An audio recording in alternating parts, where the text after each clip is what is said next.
Certainly. Here's the corrected version of your script, with grammar and punctuation errors fixed while preserving the original content and tone. It's rewritten in paragraph form for clarity. Britain is no longer just divided, it's under siege.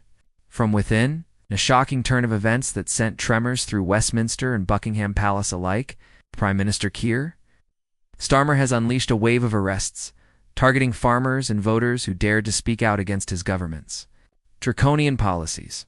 Welcome back to Britain Info. And now, for the first time in his reign, King Charles has flipped out behind closed doors, furious at what he's calling a betrayal of the British people.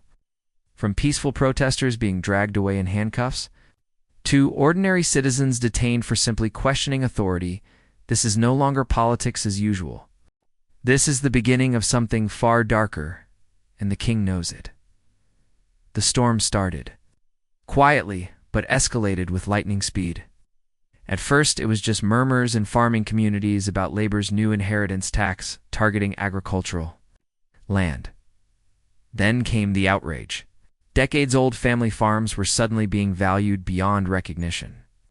With grieving families forced to sell land just to cover monstrous tax bills, rural Britain, already battered by energy hikes and market instability, erupted in fury.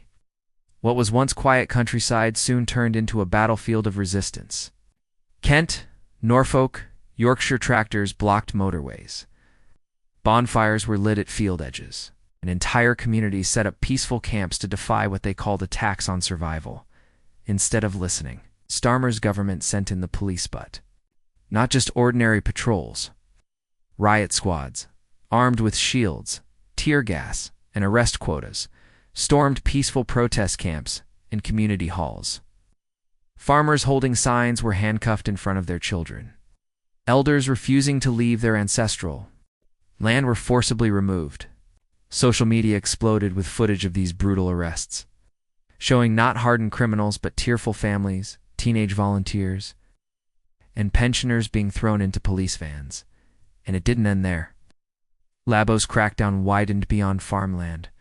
Town hall meetings turned tense across the country as angry constituents dared to question Labour MPs about tax hikes, energy, chaos, and crumbling public services. But instead of getting answers, many were met with force. Security dragged out voters mid-question. Some were arrested on the spot accused of public order offenses or non-compliance. Non-compliance with what? With speaking too loudly? With daring to challenge authority? The message was chilling and clear. Dissent will not be tolerated. And that's when the palace was pulled into the chaos. According to sources close to Buckingham Palace, King Charles was briefed on the escalating unrest in a closed-door session, complete with footage from Kent and Yorkshire. What he saw reportedly left him stunned. One particular video showing police dragging away a disabled veteran from a protest sight allegedly sent the king into a rare fit of rage, slamming his fist on the table. Charles reportedly declared, "This is not democracy. This is tyranny in plain sight."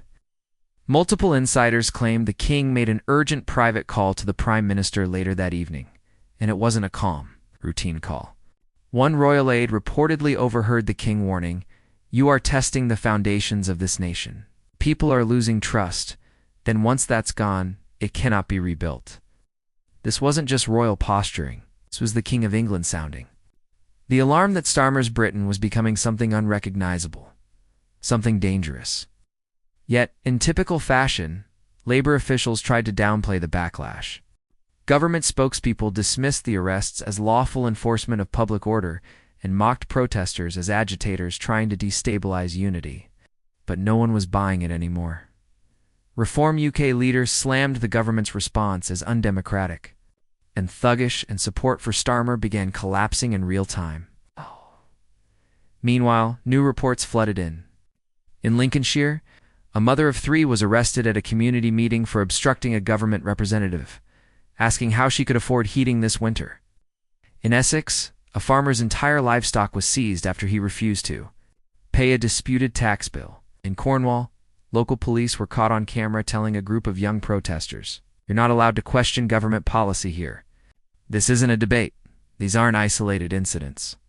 This is the new face of Labour's Britain, and the public is enraged. What's unfolding now in the UK is not just political turbulence. It's a crisis of democracy, identity, and leadership. This was today's important update. We want to make it clear that our videos do not contain any kind of misinformation. Our only goal is to deliver true and verified news to you. If you enjoyed the video, please like, share your thoughts in the comments, and don't forget to subscribe to the Britain Info channel.